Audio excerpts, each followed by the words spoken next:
بسم الله الرحمن الرحيم. الحمد لله رب العالمين، والعاقبة للمتقين ولا عدوان إلا على الظالمين، والصلاة والسلام على المبعوث رحمة للعالمين نبينا محمد بن عبد الله وعلى آله وصحبه أجمعين والتابعين لهم بإحسان إلى يوم الدين. أمسينا وأمسى الملك لله والحمد لله. اللهم ما أمسى بنا من نعمة أو بأحد من خلقك فمنك وحدك لا شريك لك، فلك الحمد ولك الشكر. اللهم إنا أمسينا نشهدك ونشهد حملة عرشك وملائكتك وجميع خلقك أنك أنت الله لا إله إلا أنت وحدك لا شريك لك، وأن محمدا عبدك ورسولك. Tunaendelea na darasa zetu kupitia kitabu hiki al-Fiqh al-Muyassar fi Dawi al-Kitabi was-Sunnah, tukiwa katika fiqh al-muamalat, sehemu ya pili ya kitabu hiki na sehemu ya pili ya milango ya fiqh. Leo tunauanza mlango wa 9, al-babu at-tasi'u, mlango wa 9 fil hajri, ni kuhusiana na suala linaloitwa al-hajru. Nini maana ya al-hajru? Huu ni msamiati wa kifiqhi, msamiati wa kisheria. Kwa hiyo ni vyema tukajua maana yake na hukumu zinazohusiana na suala hili la al-hajru. Qala wa fihi masailu, na chini ya mlango huu kuna vipengele kadhaa. Almas'alatu alula, kipengele cha kwanza, maanahu, maana ya al-hajru, wa adillatu mashru'iyatihi, na dalili juu ya usheria wa swala hilo, wa anwa'uhu, na aina zake, aina za al-hajru. Tuanze na nukta ya kwanza kwenye kipengele cha kwanza. Nukta ya kwanza, taarifu al-hajri, maana ya al-hajru.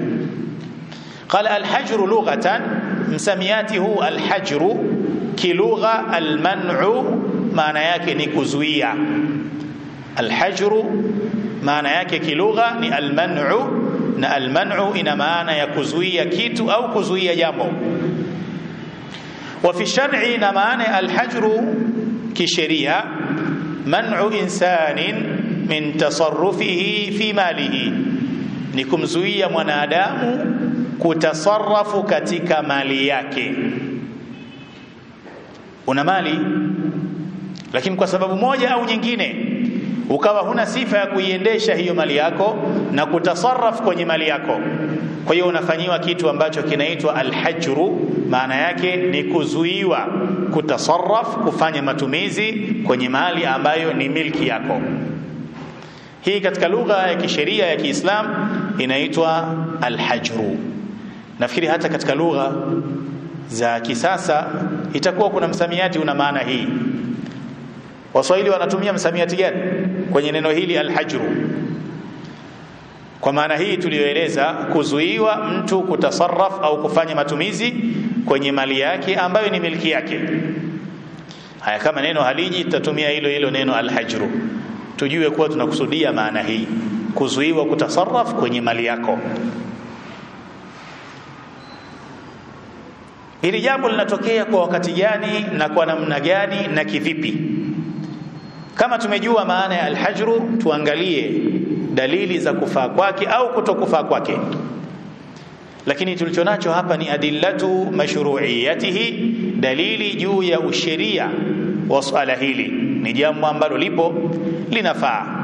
Qala wal aslu fihi qawluhu ta'ala, na asili kwenye hili kufaa kwa al-hajru ni maneno ya Allah azza wa jalla, wala tu'tus sufahaa amwalakum, wala msiwape wapumbavu mali zenu, wala msiwape wapumbavu mali zenu.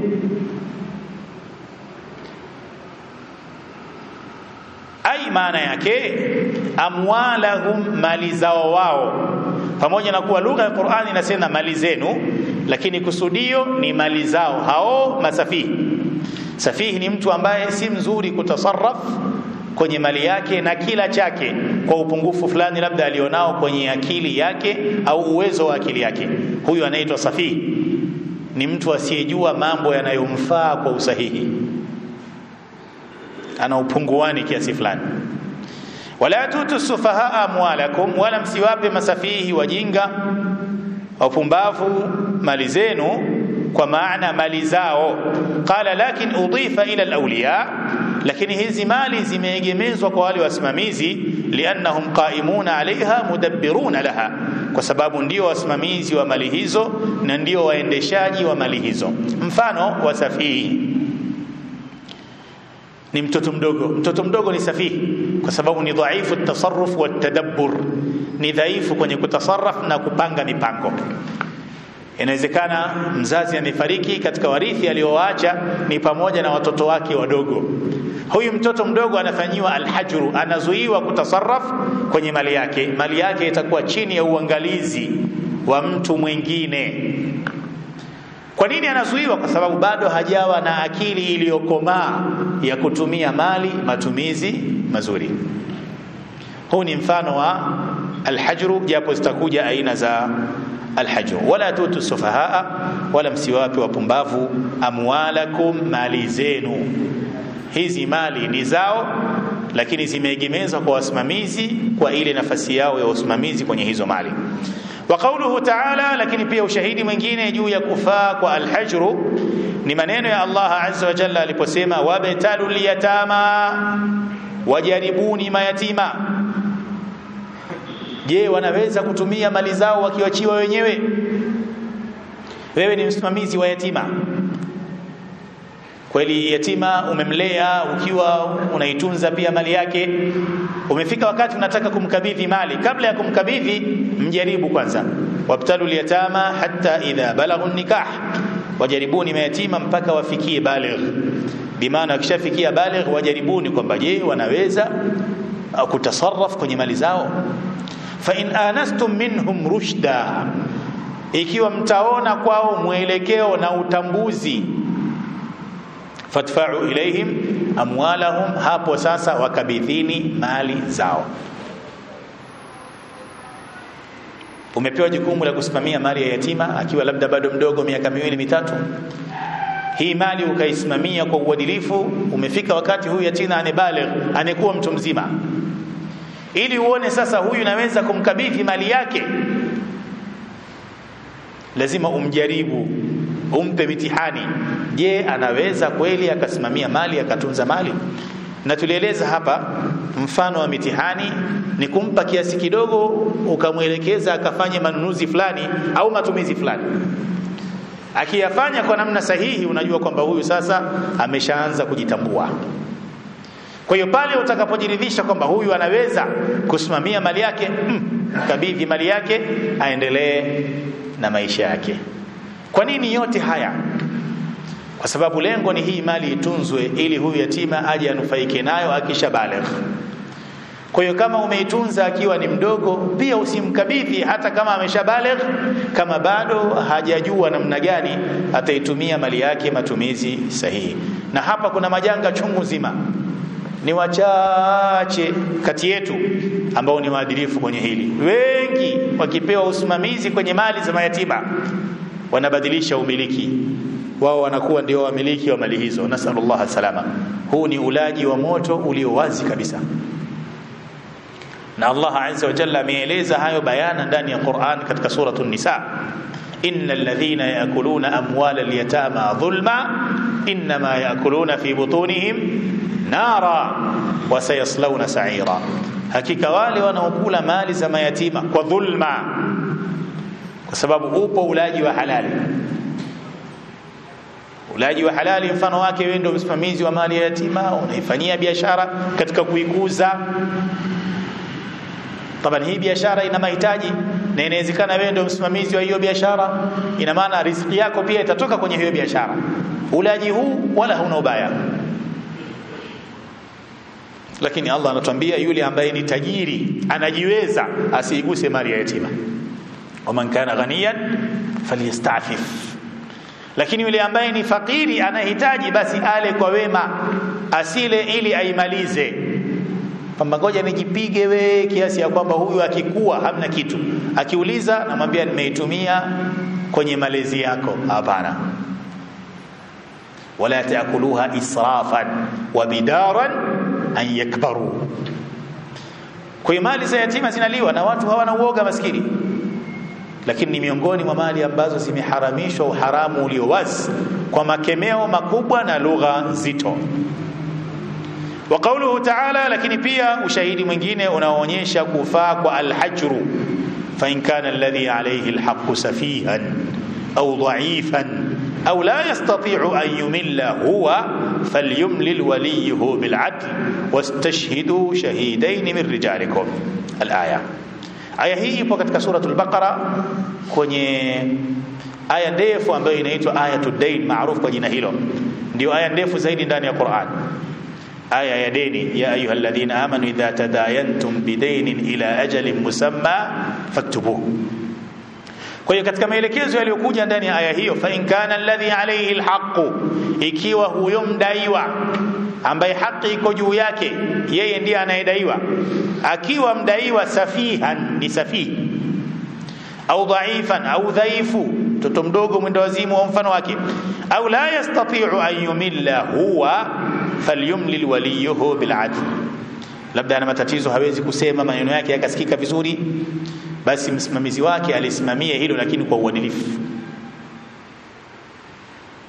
Ni maana huyu ambaye ni dhaif au ni safihi, pamoja na kuwa anadaiwa, atahitajia kuwa na msimamizi, kwa sababu amepungukiwa zile sifa za kuachiwa kutasarraf kwenye kile anachokimiliki. Wastashhidu shahidaini min rijalikum, na washuhudishieni kwenye hilo mashahidi wawili. Qala fadallat hadhihi alayat, aya zote hizi tatu,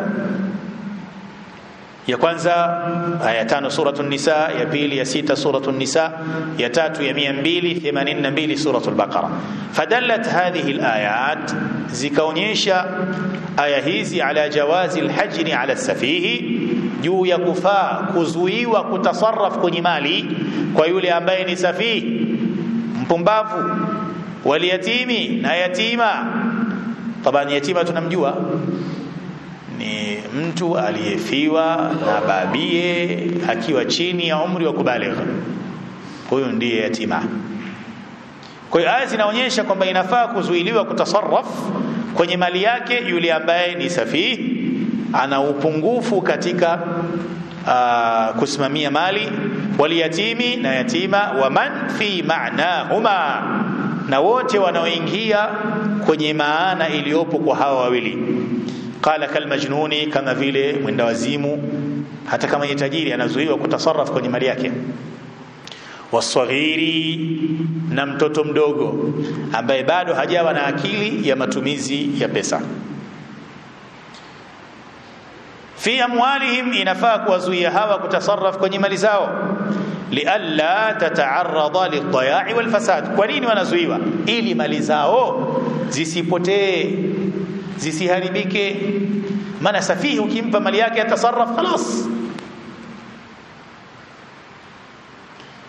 Tutakuja kuona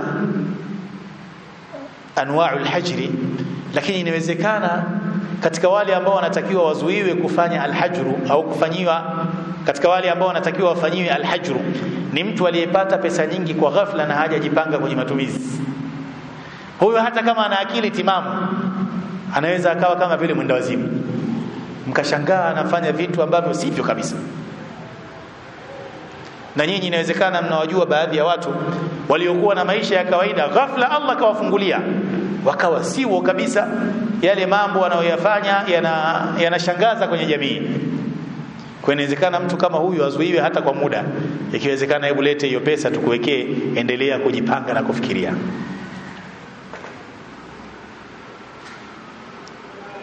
Na nafikiri malipo kupitia njia ya benki imekuwa kama vile namna fulani ya kupunguza vichaa vya watu kwenye pesa. Maana pesa unayolipwa kwa njia ya benki ni tofauti na ile ambayo unapewa kashi mkononi. Hii kashi ina kichaa zaidi kuliko ile ambayo unawekewa kwenye account. Kwa hiyo kwa nini hawa wanafanyiwa alhajru? Safihi, mpumbavu, yatima au mfano wake mwenda wazimu, mtoto mdogo. Kwa nini wanafanyiwa alhajru? Kwa nini wanazuiwa kutasarraf kwenye mali zao? lialla tataarradha lidhaya'i walfasad, ili mali zao zisiingie kwenye hatari ya kupotea na kuharibika. Maana mtoto mdogo unaweza ukampa pesa nyingi, katoka akakutana na mtu kampa tu ile milioni, iko wapi? Nimekutana na mtu akaniomba nikampa. Sasa hapo mpumbavu atakuwa mtoto au wewe uliyempa milioni? Mtoto huyu tayari upumbavu wake, yani upunguani wake unajulikana. Lakini wewe ambaye ulitakiwa umsimamie ukamkabidhi hii pesa, wewe ndiye mkosaji.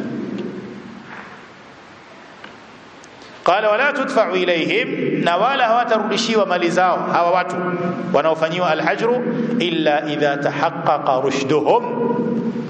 Haina maana tunawazuia kutasarrafa alafu tunatumia sisi, tunawalindia na kuwatunzia. Wakati gani tutawarudishia? Idha tahaqqaqa rushduhum, pale itakapothibiti kwamba uelewa wao sasa uko sawa. Huyu wehu wake umeisha, mwenda wazimu kichaa chake kinepona, na mtoto mdogo ameshabaligh na akili imekuwa timamu. Jamani, mali zenu hizi, endeleeni na maisha yenu. قال وللولي أن يتصرف في أموالهم إذا دعت المصلحة لذلك. na inafaa kwa msimamizi kutasarraf, kufanya matumizi, kufanya miamala fi amwalihim, kwenye mali zao, idha da'at almaslahatu lidhalika, madamu kuna maslahi ya kufanya hivyo. Wewe ni mlinzi wa mali ya yatima, kuna biashara ambayo unajua nikiingiza hii pesa kwa utaratibu tutapata faida, ingia huko. Huyu unayemsimamia mali yake ana mahitaji ya kifedha na fedha unayo wewe, toa hayo matumizi.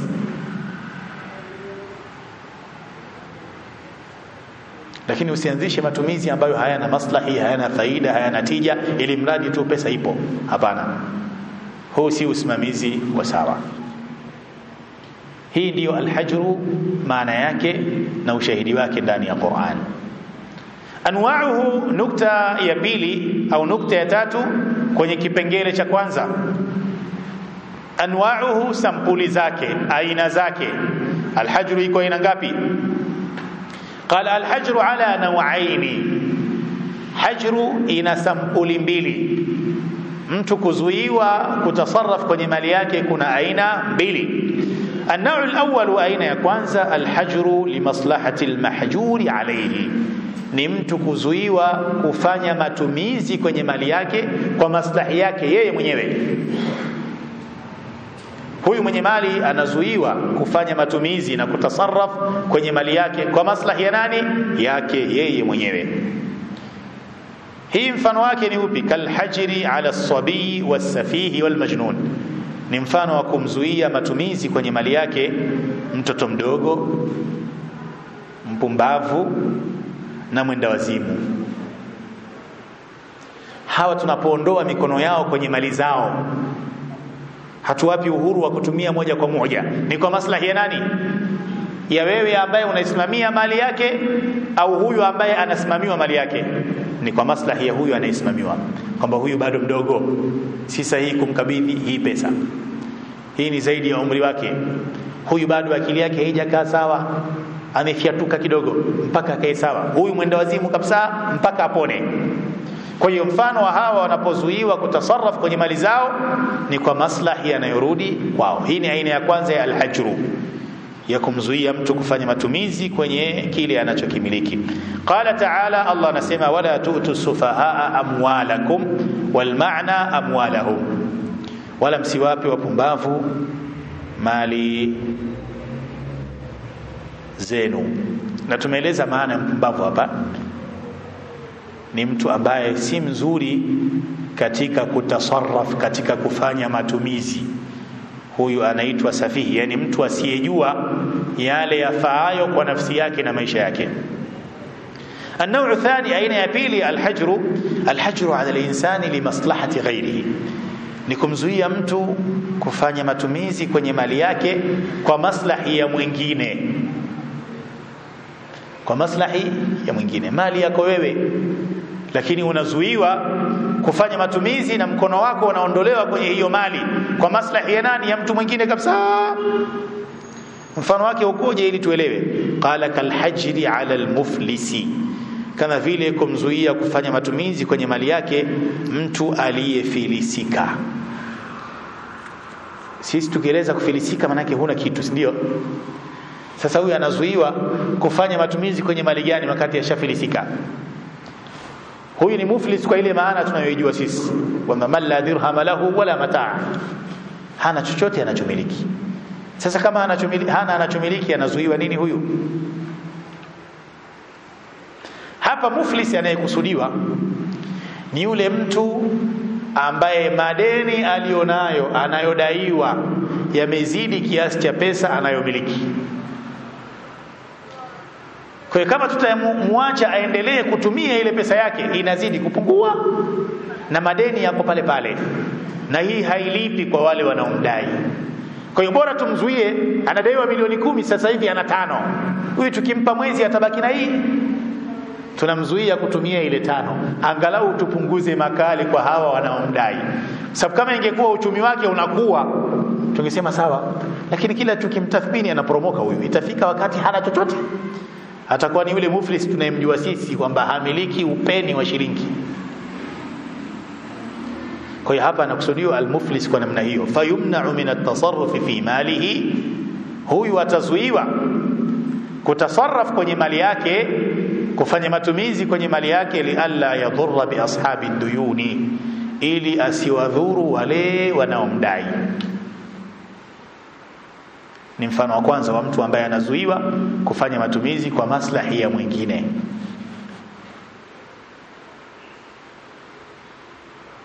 Tabani yatakuja pia maelezo huko mbeleni kwamba huyu tulimfanyia alhajru kwa maslahi ya mwingine. Kwa mfano labda tuliotoa anachodaiwa milioni 10, wakati tunakwenda kumfanyia alhajru ana milioni 5. Hawa wanaomdai milioni 10 tunawalipaje?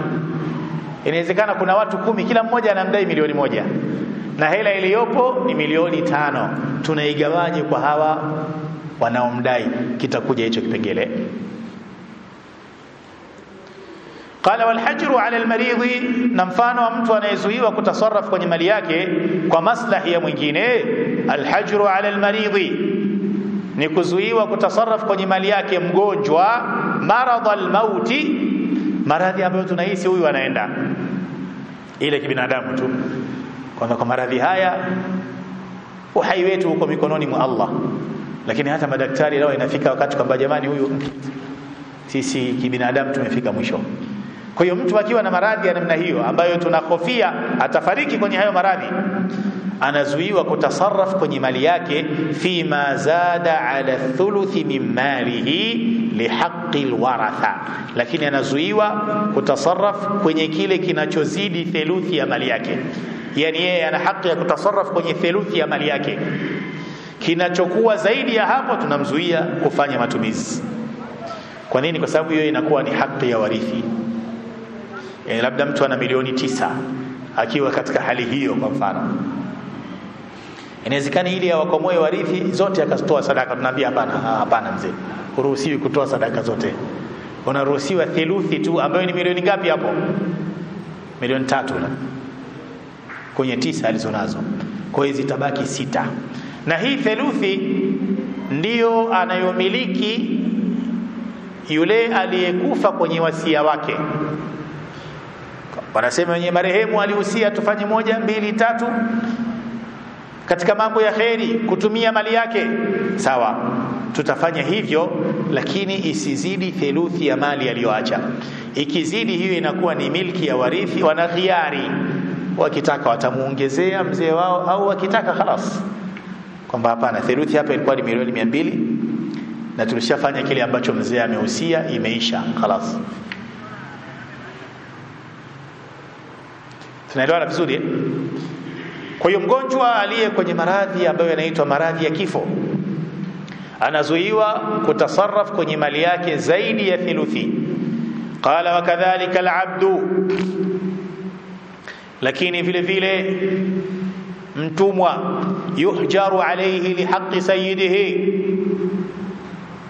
anazuiwa kutasarraf kwenye mali kwa kuwa yeye ni mtumwa. Wa al-abdu wa ma yamliku li sayyidihi, mtumwa na kile anachokimiliki vyote ni mali ya boss. Mtumwa jamani sio mfanyakazi tusichanganye hapa. Mtumwa sio mfanyakazi. Mfanyakazi ni mtu huru. Mtumwa ni mtumwa kabisa unayemiliki.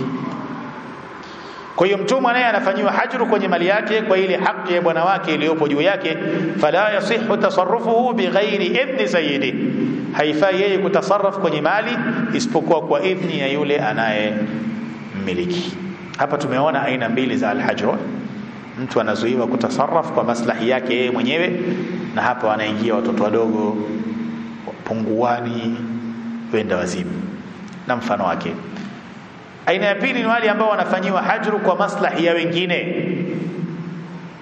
Mfano mtu aliyefilisika, mgonjwa aliye kwenye maradhi ya kifo, na mtumwa.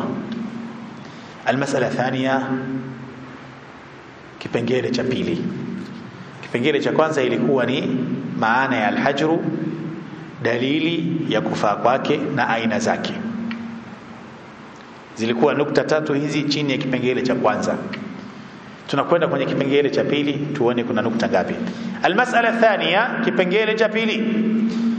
Bado tuko kwenye alhajru. Alahkamu almutaalliqatu bin-naw'i al-awwal min alhajri wa huwa alhajru 'ala al-insani limaslahati nafsihi. Baadhi ya hukumu zinazohusiana na aina ya kwanza ya alhajru. Aina gani hiyo? Ni pale mtu anapozuiwa kutasarraf kwenye mali yake kwa maslahi yake. Kuna hukumu zinahusiana na hii aina. Kipengele cha kwanza anasema idha ta'adda al-mahjuru alayhi li sigharihi wa nahwihi ala nafsin au malin bijinaya. Huyu aliyezuiwa kutasarraf kwa maslahi ya nafsi yake, idha ta'adda al-mahjuru alayhi li sigharihi wa nahwihi, huyu aliyezuiwa akifanya uadui, akifanya ubaya kwa mwingine, ima ni kwa sababu ya utoto wake au mfano wake, ala nafsi, kamkosea mtu kwenye nafsi yake, au mali au mali, bijinaya, kwa kufanya jinai, kafanya jinai kwenye nafsi au kwenye mali, fa innahu yadhmanu wa yatahammalu ma yatarattabu ala dhalika min gharama, atabeba dhamana na atalipa gharama zote zinazohusika. Mtoto mdogo tumemfanyia alhajru, tunamlindia mali yake, kapita soko kuu hapo na baskeli yake kakanyaga nyanya za watu. Sababu mtoto hapana, mwenye nyanya huyu alikuwa yuko sokoni mwenyewe anabangaiza. Mama, nyanya shingapi zilizokanyagwa na huyu mwana? 15,000. Tunatoa kwenye hela yake tunamlipa. Tumeelewana? Sijui kafanyaje, kamkata mwenzake kidole, kama kuna faini italipwa kutoka kwenye mali yake, wa hakadha. Qala lianna almutaadda alayhi lam yufarrit, hii ni kwa sababu yule aliyekosewa hajakosewa kwa uzembe. Kwamba unajua kabisa hapa njiani ukaeka nyanya hizi zikikanyagwa hulipwi, lakini ulipokaa ni mahala sahihi, mtoto akaja huko na baskeli, unatakiwa ulipwe. Qala lianna almutaadda alayhi, kwa sababu huyu aliyekosewa, lam yufarriti, hajafanya uzembe, walam ya'dhan bidhalik, wala hajatoa ruhusa afanywe hivyo, kwamba mwanangu nyanya hiyo hebu ipime na tairi ya mbele kama utaikanyaga. Kwa hiyo ukimwekea apime uendeshaji wake wa baskeli, akikanyaga usiseme ailipe. Si ulimpa idhni mwenyewe, hiyo haitalipwa. Qala wa amma idha dafa'a malahu ila saghirin, tusikilize vizuri kipengele kinachofuata. Wa amma idha dafa'a malahu ila saghirin, ama mtu mwingine akichukua mali yake akampa huyo mtoto ambaye sisi tunaichunga mali yake, lakini wewe umekutana na huyo mtoto mtaani ukampa mali yako, au safihin, au umekutana na mpumbavu fulani huyo ambaye tumemfanyia alhajru, au majnunin, au mwenda wazimu, umempa mali yako mtoto mdogo mpumbavu au mwenda wazimu, fa atlafahu, akaipoteza na kuiharibu, lam yadhmanhu, huyu mtoto hatabeba dhamana. limadha li'annahu sallatahu alayhi biridahu fahuwa mufarridun, kwa sababu umempa mamlaka kwenye hiyo mali uliyomkabidhi kwa ridhaa yako. Kwa hiyo mtoto hana kosa alilofanya. Unajua kabisa huyu ni mtoto, huyu mpumbavu, huyu mwenda wazimu, ukampa gari akaipaki eti kaitia kwenye korongo, unamdai. Wewe ndio mwenda wazimu, kwa sababu unajua kabisa huyu kichaa. Lakini kama umepaki gari yako mahala pazuri, umeingia msikitini kutawadha, ukatundika koti lako kwenye mlango, funguo iko pale, akaja mtoto wa watu kisirani akatoa funguo, kafungua gari, kawasha, kaitia kwenye korongo, huyu atalipa. Huyu mtoto anatakiwa alipe, kwa sababu si uzembe wangu, ni uzembe wake na utukutu wake. Hii ni hukumu ya kwanza, ni kwamba huyu aliyefanyiwa alhajru kwa maslahi yake, ikiwa atamkosea mtu kwenye mali yake na nafsi yake, atafanya jinai kwenye nafsi au mali, basi atalibeba hilo na atawajibika kwa gharama, madamu tu yule aliyemkosea hajazembea na wala hajatoa idhni afanyiwe hivyo.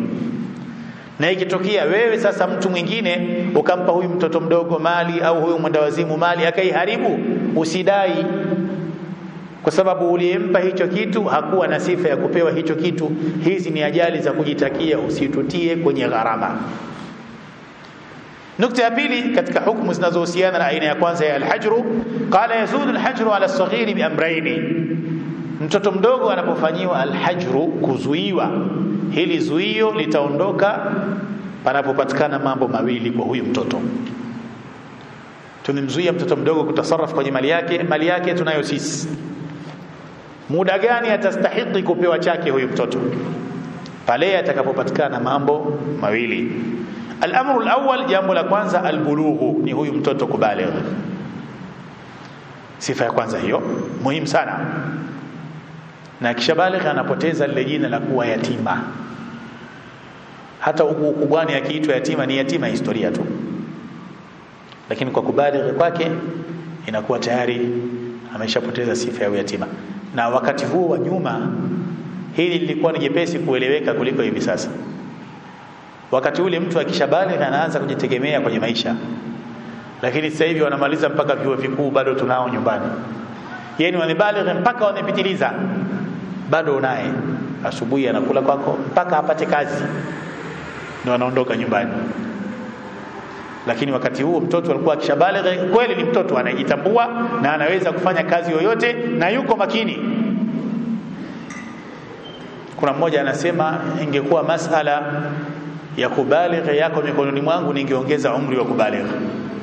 Maana hawa watoto sasa hivi ana miaka 21 lakini bado haelewi. Ana miaka 20 ngapi? 21. Ala kulli yazulu alhajru ala as-saghir bi amrayn, zuio la kutasarraf kwenye mali linaondoka kwa mtoto mdogo kwa mambo mawili. Jambo la kwanza albulugh, ni kubaligh. Qala wa yurafu dhalika bi alamatin, na kubaligh kuna alama zake. Wa hiya nazo inzalul mani, ni kutokwa na mani, au imbatu sha'ri al-khashin hawla al-qubuli, au kuota nywele sehemu za siri, au bulughuhu al-khamisata asharata, au kufika miaka 15, au al-haidhu fi haqqi al-jariya, na kwa upande wa mtoto wa kike kuanza kupata ada yake ya mwezi. Hizi ni alama tatu kwa mtoto wa kiume. Kwa mtoto wa kike anaongezewa ya 4. Na hapa kinachoangaliwa, yoyote kati ya hizi itakayoonekana, ni maana huyo tayari ni mtu mzima. Kutokwa na manii mara nyingi inakuwa kwa ndoto nyevu, kuota nywele sehemu za siri, kufikisha umri wa miaka 15, au kwa mwanamke kupata period. Ina maana yule ambaye hajaota ndoto nyevu, hajamea nywele sehemu za siri, akifikisha miaka 15, huyu tayari ni mtu mzima. Sio jamani, mimi bado mdogo, angalia hata kwa hapa haina nywele hata moja, haituhusu hiyo. Si ushafikisha 15, wewe ni mkubwa. Sasa hii miaka 15 ni kwa miaka gani? Mwaka wa mwezi au mwaka wa jua?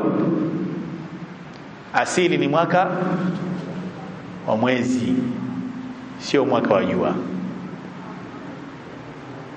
pamoja na kuwa sisi miaka yetu tunahesabu kwa kuzingatia mwaka wa jua, Januari to December, sio Muharram ila Dhulhijja. Na kila mtu akijifanyia tathmini kwa miaka hii ya mwezi atajiona ni mkubwa kuliko alivyo.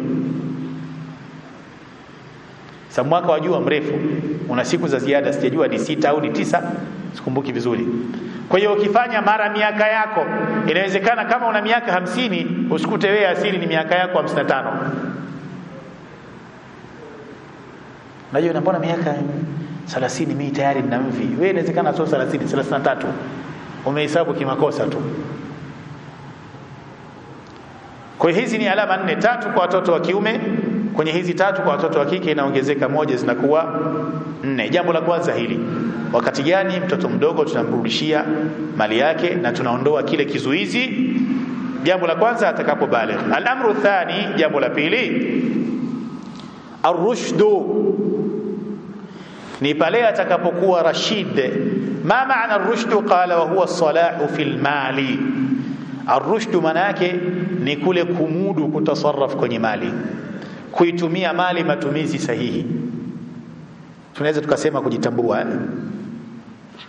Muhimu sana hii nukta, sababu inawezekana ameshabaligh lakini bado sio mzuri katika matumizi ya pesa. Liqaulihi ta'ala, na hii ni kwa mujibu wa maneno yake Allah azza wa jalla, wabtalul yatama hatta idha balaghu an-nikah. Sharti la kwanza hili, hatta idha balaghu an-nikah, endelee kuwalea na kuwajaribu mpaka wafikie baligh. Fa in anastum minhum rushda, mkiona kwao kujielewa na kujitambua katika matumizi ya mali, fadfa'u ilayhim amwalahum. Qala wa yu'rafu rushduhu bil imtihan, na utambuzi wake unajulikana kwa kutahiniwa, kwa kupewa majaribio. Kwa namna gani? Mfano, fayumnahu shay'an min at-tasarruf, fayumnahu shay'an min at-tasarruf, anafunguliwa mlango mdogo wa kutasarraf, sio kwenye mali yake yote, kwamba labda wewe ndio utakuwa unatuletea kitu fulani kila siku, labda wewe ndio utakayekuwa unafanya kitu fulani, anapewa fungu fulani la pesa. Wayutraku yatasarrafu miraran fil mali, na ataachwa afanye matumizi mara kadhaa kwenye mali. Fa illam yughban ghubnan fahishan, kama hatapigwa kukubwa au kama hatapigwa kupigwa kukubwa. Walam yunfiq malahu fi haramin, na wala hajatumia mali kwenye haram, au fima la faidata fihi, au hajatumia mali yake kwenye kitu ambacho hakina faida.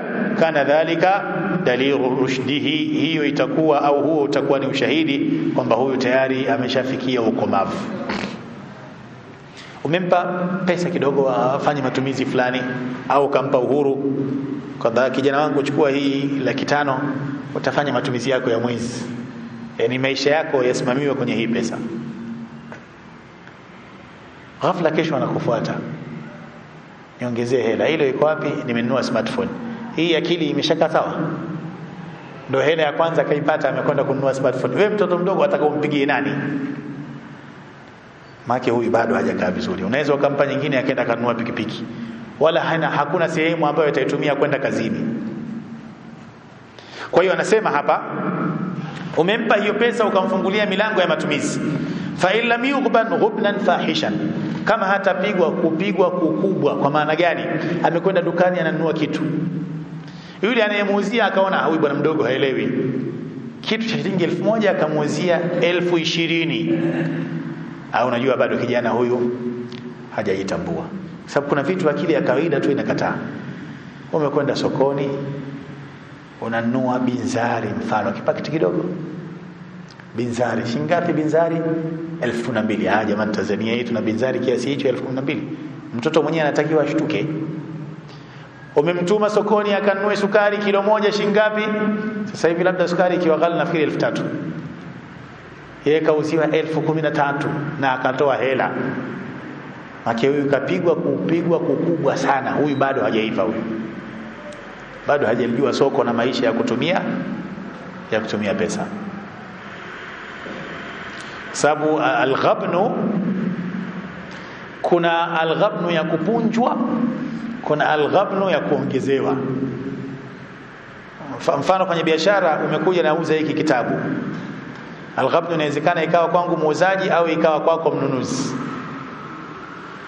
Kitabu hiki bei yake shilingi 15,000, nikakuzia shilingi 55,000. Nimekupiga sijakupiga? Nimekupiga. Lakini wewe pia unaweza ukanipiga. Kwa mimi mfanyabiashara kutokujua, nauza tu bila mahesabu. Kitabu hiki 15,000, mimi nikakuzia 2,500. Kiasi kwamba umekichukua sema jamani kweli, lakini hii nayo pia ni al-ghabn. Kwa hiyo kama utamwachia huyu kijana biashara yeye afanye, ukamwambia bidhaa hii ni shilingi 10,000, akaja mtu akabageni wewe akamuuzia shilingi 600, dogo akachukua hela akatoa kitabu, unajua hapa hatuna mtu. Kweli sijamwambia bei ya mwisho, lakini kutoka shilingi 15,000 mpaka 600 kutakuwa na biashara kweli? Huyu mtoto hajitambui, hajapiga hata simu, kafanya tu ujasiri. Kwani 600 pia si hela? Lete 600, chukua kitabu, unajua hapa huna mtu. Hii al-ghabn. Kwa hiyo pale utakapompa ufungulia baadhi ya milango ya kutasarrafu, ukaona hapigwi kwenye kutasarrafu, hatumii mali yake kwenye haramu au vitu ambavyo havina faida, kama mtoto mdogo kwenda kununua smartphone hana kazi nalo. Kwa hiyo akipita salama kwenye milango hiyo, inakuwa ni ushahidi kwamba huyu sasa ameanza kuiva kwenye kuitambua pesa, anaweza akafunguliwa milango yote kwenye mali yake. Nukta ya tatu chini ya kipengele cha pili, qala yazulu al-hajru 'ala al-majnun bi amrayn aidan. Hapa tumeona wakati gani mtoto mdogo anaondoshewa kizuizi au vizuizi kwenye mali yake. Tuje kwa mwendawazimu, wakati gani mwendawazimu anaondolewa vizuizi kwenye mali yake? Bado tuko kwenye aina ya kwanza ya al-hajru, watu waliofanyiwa hajru kwa maslahi ya nafsi zao. Tulimaliza mtoto mdogo, tupo kwa mwendawazimu.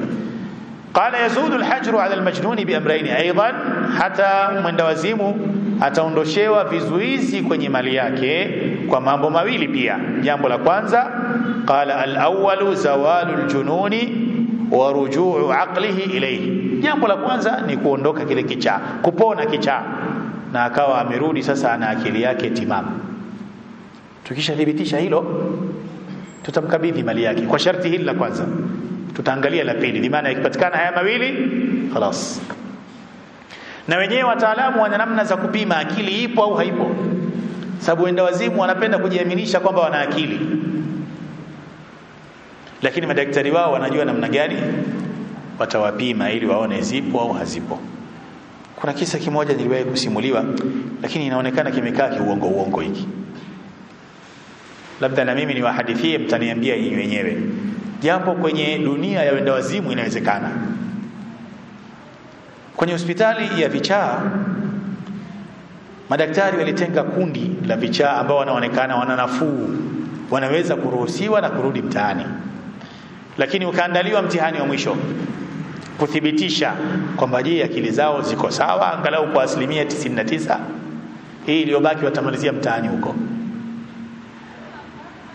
Kwenye ukuta mkubwa likachorwa basi kubwa pale, muonekano kama vile wa basi kabisa, rangi nini nzuri kabisa. Kile kikundi cha wenda wazimu ambao lengo wapite huo mtihani ili warudi mtaani, wakaambiwa haya, ingieni kwenye basi, kila mtu basi hilo litampeleka kwao.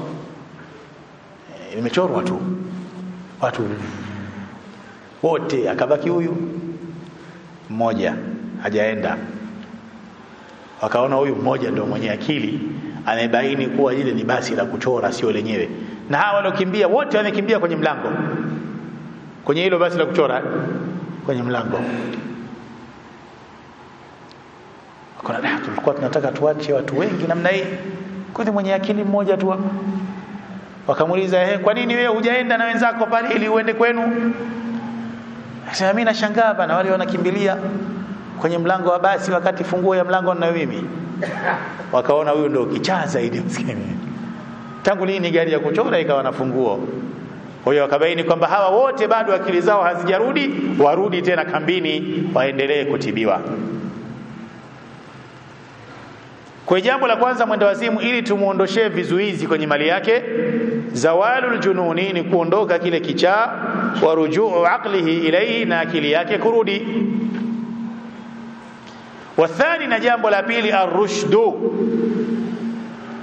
Ar-rushdu tumesema nini? As-salahu fil mal, ni kuwa na matumizi mazuri kwenye mali.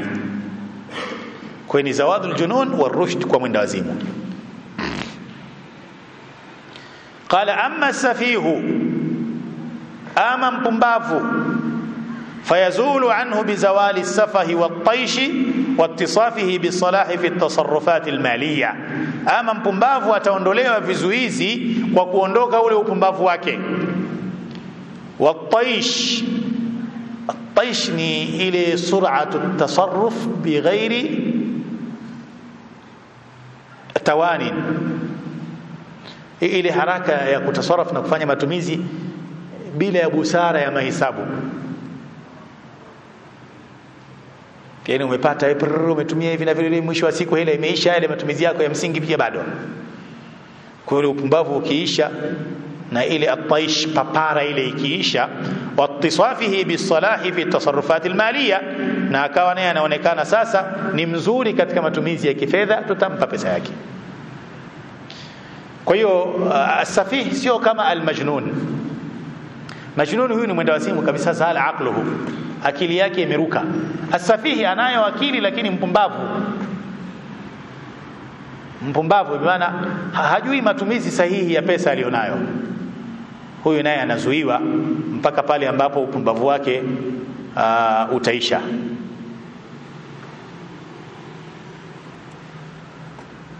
Tuko pamoja? Nukta ya 4 kwenye kipengele cha pili bado tupo. Hukumu zinazohusiana na aina ya kwanza ya al-hajr. Qala yatawalla amru al-mahjuri au yatawalla amru al-mahjuri alayhi, anayesimamia sasa, anayewasimamia hawa waliozuiwa kufanya matumizi kwenye mali zao ni nani? Anasema wa kwanza ni al-abu, baba mzazi. Idha kana adlan rashidan, pale anapokuwa baba huyo ni mwadilifu na yeye pia ni mzuri katika matumizi ya pesa. Inawezekana baba naye ni safihi. Kana baba ni safihi hatuendi kwake, lakini number 1 ni baba. Inawezekana kweli mwanao Allah kamjalia na pesa ikafika wakati akili yake ikafyatuka, nasallallahu salama. Kwa hiyo baba ataingia katika usimamizi. Idha kana adlan rashidan, kama ni mwadilifu bimaana dini yake na akhlaq zake ziko vizuri. Rashidan ni mzuri katika matumizi ya pesa. Thumma, kisha anayefuata wasiyuhu, ni yule aliyepewa jukumu hilo hata kama si ndugu. Alwasi ni yule anayepewa wasia wa kusimamia mali ya mtu fulani kwa muda fulani. Qala wayajibu ala man yatawalla amrahum, na ni wajib kwa yule aliyepewa jukumu la usimamizi, an yatasarrafa bima fihi al-ahadh wal-anfa' lahu, afanye matumizi yale ambayo yatakuwa na manufaa kwenye hiyo mali. Liqaulihi ta'ala, wala taqrabu mala al-yatimi illa billati hiya ahsan. Kwa kuwa Allah azza wa jalla anatuambia msisogelee katika matumizi mali ya yatima isipokuwa kwa namna iliyokuwa bora zaidi. Qala wal ayatu nassat ala al-yatimi, aya hii imemtaja moja kwa moja yatima, wa yuqasu alayhi ghayrahu mimman huwa fi maana, lakini ataingia kwenye maana ya aya mwingine ambaye anafanana na yatima katika wale waliofanyiwa al-hajr. Kwa hiyo kama ni yatima usitumie mali yake isipokuwa kwa namna bora, mwenda wazimu kadhalika, safihi kadhalika, wa hakadha. Nukta ya 5, ala wali al-yatimi, inampasa au ni wajib kwa msimamizi wa yatima, an yuhafidha ala malihi, ailinde mali ya yatima, wala yakulahu, na wala asile, au yatasarrafa fihi dhulman, au akafanya matumizi kwenye mali hiyo kwa namna ya dhulma, buhtanan, na kwa namna ya uongo. Tengeneza vitu ambavyo havipo, bajeti za ajabu ajabu, ili mradi tu utumie. Naweza ukampeleka yatima matibabu, gharama zimekuja 100,000, ukaongeza 0 inasomeka milioni 9, watia mfukoni, 1 ndio inakwenda hospitali. Unakula kwa uongo na kwa dhulma. Na kuna baadhi ya watu, nasallallahu salama, malezi ya yatima kwao wanafanya ndio deal na ndio maisha. Yani maisha yake yanakwenda kupitia mali za yatima, tena anazitumbua kwa njia ya uongo na dhulma. Kwa hiyo anatuambia ala wali al-yatimi an yuhafidha ala mali, inampasa msimamizi wa yatima alinde mali ya yatima, wala yakulahu, wala asile mali, kama asile kwa namna isiyokuwa ya sawa, au yatasarrafa fihi dhulman wa buhtana, au akafanya matumizi kwa njia ya dhulma na uongo. Liqaulihi ta'ala, kwa maneno yake Allah azza wa jalla, innal ladhina yaakuluna amwalal yatama dhulma inma yaakuluna fi butunihim nara wa sayaslawna sa'ira, hakika wale wote wanaokula mali za yatima kwa dhulma, mali za yatima kwa dhulma, inma yakuluna fi butunihim nara, watambue wanajaza moto katika matumbo yao, wanakula moto, wasayaslawna sa'ira, na siku ya kiyama wataingia katika moto. Yani wanachokila itakuwa ni sababu ya kuingia katika moto na Allah atawaingiza huko. Tumemaliza baadhi ya hukumu zinazohusiana na aina ya kwanza ya al-hajru. Al-hajru aliyefanyiwa mtu kwa ajili ya maslahi yake. Twende kwenye aina ya pili. Al-mas'ala thalitha, kipengele cha tatu, al-ahkamu al-mutaalliqa bin-naw'i ath-thani min al-hajri, hukumu zinazohusiana na aina ya pili ya kizuizi, wa huwa al-hajru ala al-insani li maslahati ghairihi. Na hapa tunakusudia ni mtu kuzuiwa kutasarraf kwenye mali yake kwa maslahi ya mwingine. Tumeona kama vile muflis, mgonjwa, pamoja na mtumwa. Tunakumbuka vizuri nafikiri. Hapa ametaja mambo kadhaa au hukumu kadhaa, takriban ametaja hukumu 5, hukumu 4 afwan. Ya kwanza anasema la yuhjaru ala almadini bidainin lam yahilla ajaluhu, hatuwezi kumwekea vizuizi mdaiwa kwa deni ambalo muda wa kulipa bado haujafika.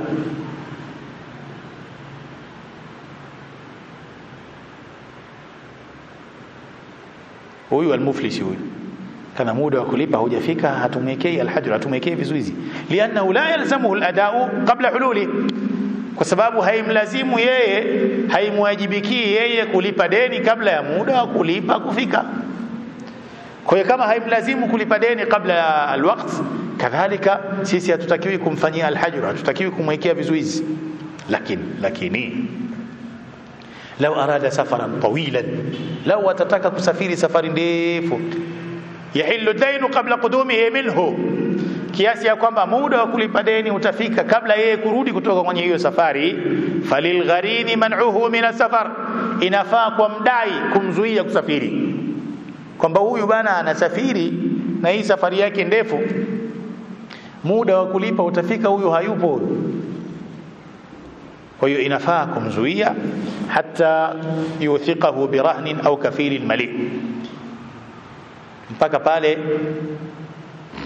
atakapotoa rehani au mdhamini ambaye ana uwezo wa kulipa, kwamba mimi kweli nasafiri, nitarudi, kama huamini kitu changu fulani baki nacho rehani, kama huamini na kukabidhi kwa fulani, nisiporudi fulani atakulipa, hapo sawa.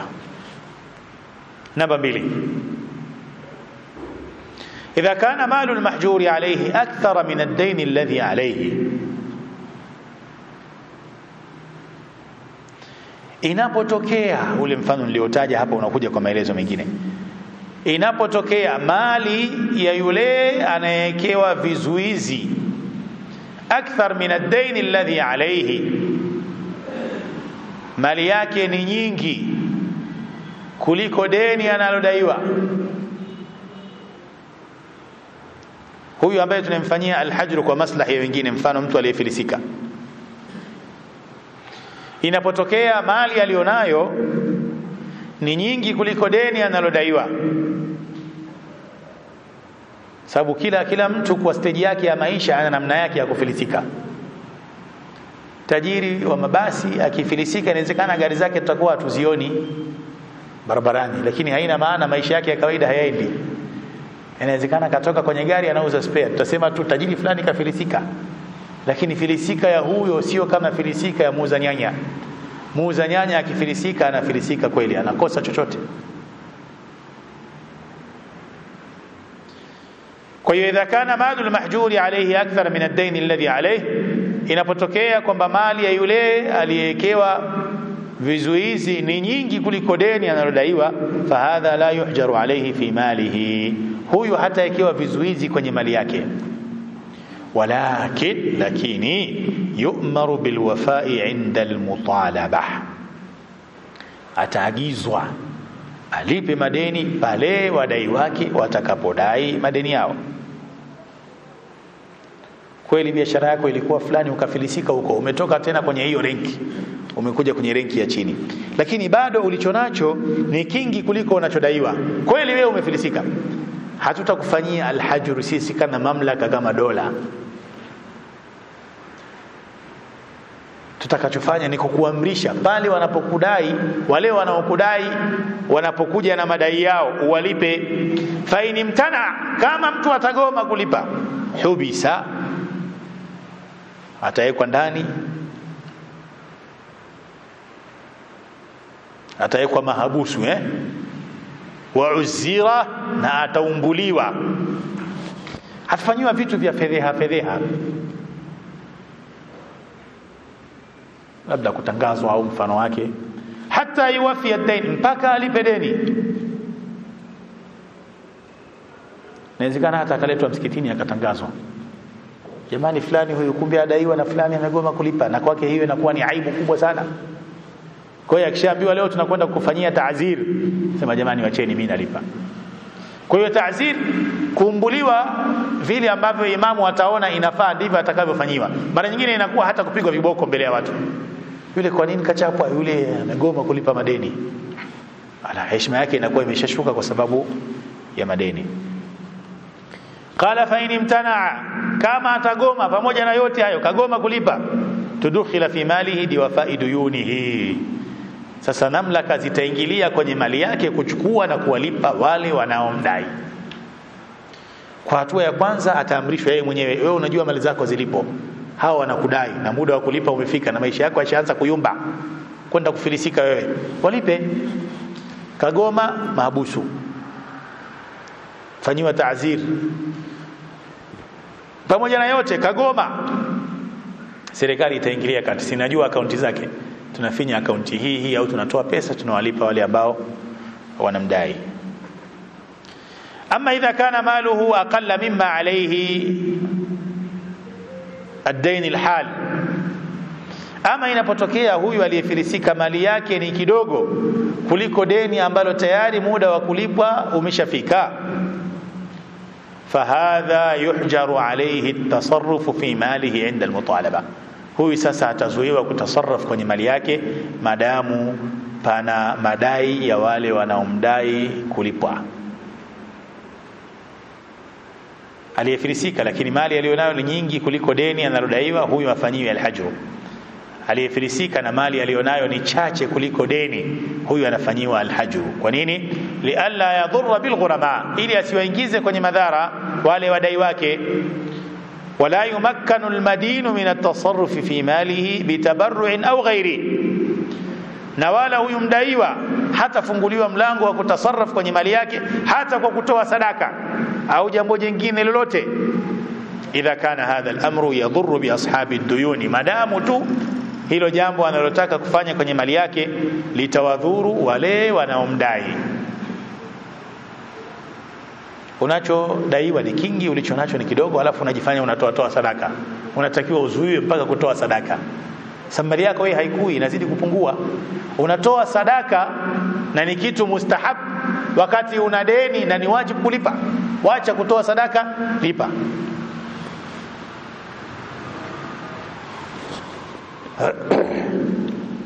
Hii ni hukumu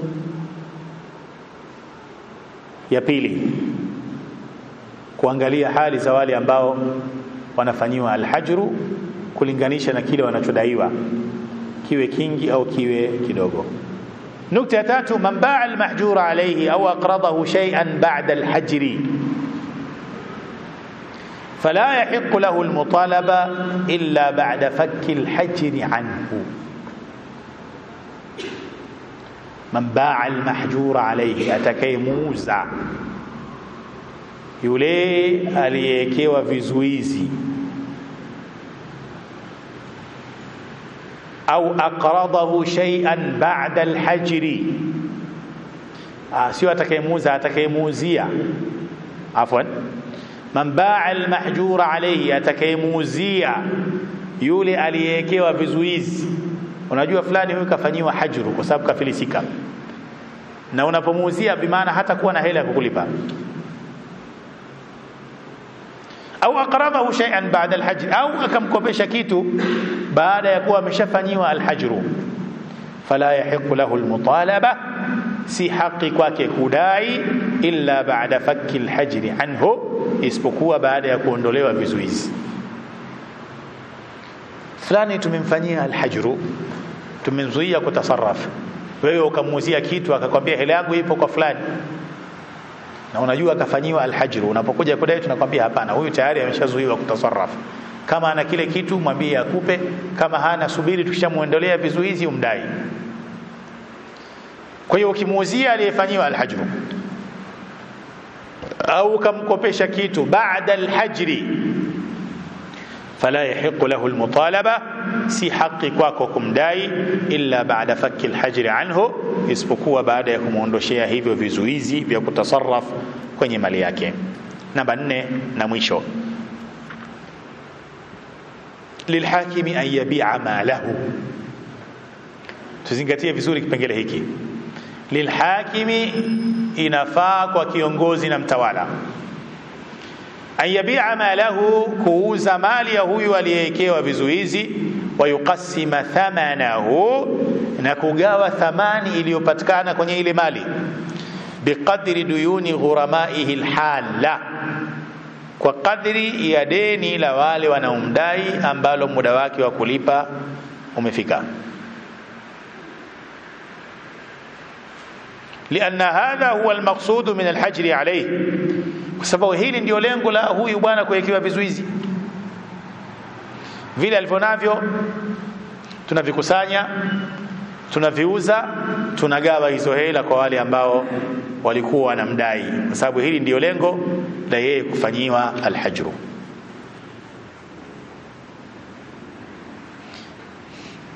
Qala wa fi ta'khiri dhalika matlun wa dhunun lahum, na katika kulichelewesha hili, katika kuchelewesha huu mchakato kuna kuchelewesha kulipa madeni, na hii ni dhulma kwa wale wanaomdai. Qala wa yatruku lahu alhakimu ma yahtaju ilayhi, na kiongozi huyu atamuachia huyu aliyefanyiwa alhajru pesa kiasi cha mahitaji yake, kanafaqati wasakan, mfano matumizi ya kila siku pamoja na matumizi ya makazi. Hapa kuna moja kati ya mawili. Kiongozi kachukua vile vitu vikapigwa mnada vikauzwa, hela iliyopatikana baada ya kumpa matumizi yake huyu ya msingi, tujalie ikawa inatosha kwa wale wanaomdai, bimaana tutamaliza yale madeni, kinachobaki tutamrudishia mwenyewe. Lakini inawezekana tumeuza na pesa inayohitajika bado haijatosha, tutawalipa hawa wanaomdai kwa asilimia ya madeni yao kwenye mali yake. Kwamba labda anayemdai milioni 10, asilimia hii, tutafanya hesabu hizo. Anayemdai milioni 1, asilimia hii. Kwa hiyo inawezekana tusiwape vile zilivyo, lakini tukawapa kwa asilimia. Kwamba hii hela yako kwenye hela ya huyu ni 2%, chukua kiasi hiki. Haijafika, ndio iliyopatikana, kuna wenzako. Deni lako wewe kwenye hela ya huyu bwana ni 1% hii, chukua hiyo. Kwa hiyo inawezekana aliyekuwa anadai milioni 10 akapata 1. Inawezekana aliyekuwa anadai laki akapata 10,000 wa hakala. Kwa sababu hela yake bado haijafikia kile kiwango cha kukava yale madeni kwa 100%. Kama kimefikia au kama hiyo hela imefikia kiwango, kama ni kila mtu atapewa kile anachodai, baada ya hapo kilichobaki atarudishiwa mwenyewe. Ndugu zangu, yote kwa yote hii inaonyesha hatari ya madeni. kiasi ya kwamba imekuwa ni sababu ya mtu kuzuiwa pale anapofilisika, kuzuiwa kutasarraf kwenye mali yake iliyobaki, ili asiendelee kuwadhuru zaidi wale wanaomdai. Lakini pia jambo jingine muhimu sana tunapokopeshana, muhimu mno, tukawa na maandishi, hasa mikopo mikubwa ambayo yamkini mtu akaikimbia, akaikwepa au akaikana. Ni vyema mikopo ya namna hii iandikwe, na tulishasoma kwenye milango iliyopita hukumu kitabati dain, hukumu ya kuandika deni. Tukaona kwamba ile miamala ya kawaida midogo midogo watu wakibaki kwenye msingi wa kuaminiana, laysa fi dhalika basi, lakini miamala mikubwa ambayo achilia mbali kuaminiana, inaweza ikatokea mtu anifariki, ulikuwa unaaminiana naye wewe, huyo anifariki, unataka haki yako kwa warithi wake, wakasema hapana, haiwezekani mzee wetu kudaiwa pesa yote hii, ulifanya naye biashara gani? Sasa kama kweli mliaminiana tu kwa mdomo, itakuwa kidogo ni mushkila, itakuwa tatizo. Kwa hiyo yapo yale ya kuaminiana kwenye mlango wa biashara, lakini yale ambayo yanachukua gharama kubwa, hata kama mnaaminiana, vyema zaidi kuandika, ili haki ya upande mmoja isipotee. Nafsi zetu hizi jamani zinabadilika. Leo mwema, kesho unapata tamaa. Umeingia musharaka na mlango huo ndio unaokuja baada ya mlango huu. Unashirikiana na mwenzako katika biashara, ukapata tamaa, ukaona biashara inakwenda vizuri na wewe ndio uko front. Nini nafanya hapa? Nabadilisha mikataba nionekane niko mwenyewe tu. Watu wanayafanya hayo jamani, kuwaliza wenzao na kuwadhulumu wenzao. Sasa kama kuna maandishi, bado kuna watu jasiri kuyafanya haya, hali itakuwaje kama mmeafikiana tu? Na mara nyingine madamu wewe ndiye unaonekana kwenye kazi, hata familia yako wanajua ni wewe. Kwa hiyo kama hakuna maandishi, wewe ukifariki, familia yako itaelewaje kwamba hii kazi ulikuwa unashirikiana na mwingine?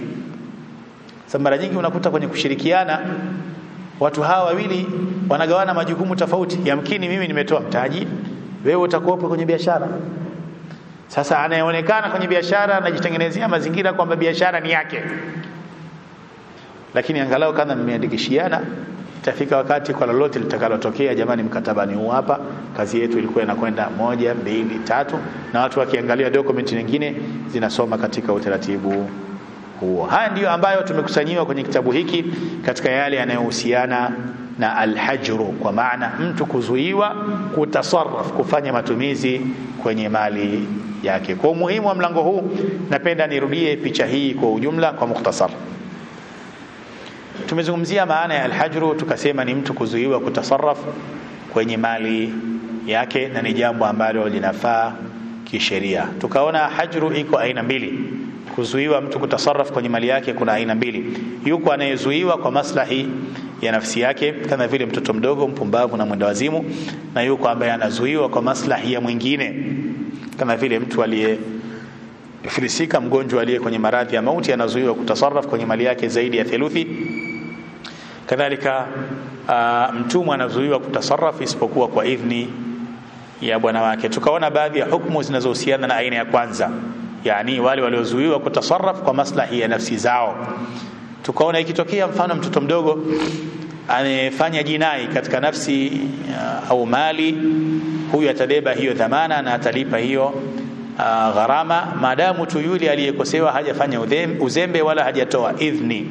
Ama ikitokea mtu amempa mali yake mtoto mdogo, mpumbavu au mwendawazimu, akaiharibu, huyu asije kudai kwa sababu ni kwa uzembe wake. Tukaona mtoto mdogo anaondoshewa kizuizi kwa mambo mawili: kwanza kubaligh, lakini pili arushdu, kujitambua katika matumizi ya mali. Ama mwendawazimu naye pia huondolewa vizuizi kwenye mali yake kwa mambo mawili: kuondoka uendawazimu wake na akili yake kurudi, na la pili arushdu, kwa maana kuwa na utambuzi katika matumizi sahihi ya mali. Ama mpumbavu huyu ni pale ambapo upumbavu wake utaondoka na ile papara yake ya matumizi itaondoka, akaonekana sasa ana uwezo wa kutasarraf kwenye mali. Nani anayewasimamia hawa? Msimamizi wa kwanza ni baba, kama naye ana sifa ya kusimamia, bi maana mwadilifu, ni mtumiaji mzuri wa fedha. Lakini wa pili ni yule ambaye atapewa majukumu hayo, anaitwa alwasiyu.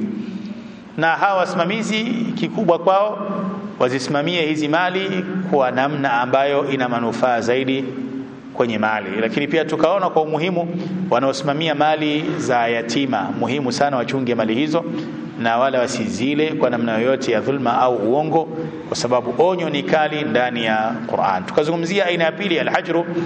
Hii ni alhajru kwa wale ambao wamezuiwa kutasarraf kwa maslahi ya wengine, mfano mtu aliye filisika. Tukaona kwamba hawezi kufanyiwa mtu alhajru kwa deni ambalo muda wake wa kulipa bado haujafika, kwa sababu kama muda wa kulipa haujafika, hata anayedaiwa halazimishwi kulipa. Labda itokea anataka kusafiri safari ndefu na wanaomdai wana wasiwasi, wanaweza kumzuia na yeye anaweza kuweka rehani kwao au kuwafaulisha kwa mdhamini ambaye ana uwezo wa kulipa. Ikitokea aliyefanyiwa alhajru kwa kufilisika, mfano mali yake aliyobaki nayo ni nyingi kuliko madeni, huyu pia hafanyiwi hajru, bali anachotakiwa ni kuamrishwa kulipa mara tu wale wanaomdai wanapotaka kulipwa, na akikataa atawekwa mahabusu na ataumbuliwa mpaka alipe. Kama atagoma, basi mamlaka zitaingilia na kuchukua mali yake na kuwalipa wale wanaomdai. Ama ikiwa mali yake ni ndogo kuliko deni analodaiwa, deni ni kubwa, huyu sasa atafanyiwa hajru ili asiwadhuru wale wanaomdai, na wala hatapewa ruhusa ya kutasarraf kwenye mali yake hata kwa kutoa sadaka au kwa kufanya chochote ambacho kinawadhuru hawa wadai wake. Wewe ambaye utafanya biashara na mtu aliyefanyiwa alhajru au utamkopesha baada ya kuwa ashayekiwa vizuizi, wewe huna haki ya kumdai malipo isipokuwa baada ya kuondoshewa vizuizi. Inampasa hakimu au kiongozi baada ya kumfanyia hajru mtu wa namna hii kuuza vile vitu vyake, na ile pesa itakayopatikana kuwalipa wale wanaomdai, japo atapewa kiasi huyu mmiliki wa awali kitakachoweza kumuendeshea maisha yake ya kila siku, kupata mahitaji yake ya msingi. Hichi ndicho ambacho tumekisoma leo kwa mukhtasari kwenye mlango huu wa alhajru. Bado tunaendelea na fiqhul muamalat, na hayo tunayosoma kuna mambo yanatuhusu moja kwa moja, lakini kuna mambo yanatuhusu kama sehemu katika jamii. Ni milango muhimu hii kujua Uislamu unaelekeza nini kwenye miamala mbalimbali. Tumeanza kwenye biashara, tukaja kwenye mambo haya, tutazungumzia na mengine mbalimbali yanayohusiana na miamala ya kila siku kwenye maisha yetu. Leo tukomee hapa, majlisi ijayo insha Allah taala tutaingia kwenye asharika, kushirikiana sasa katika kufanya biashara, utaratibu wake ukoje na aina zake ni zipi. Hadha wallahu ta'ala a'lam wa ala wa ahkam. Subhanakallahumma bihamdik, ashhadu an la ilaha illa anta astaghfiruka wa atubu ilaik. Wassalamu alaykum wa rahmatullahi wa barakatuh.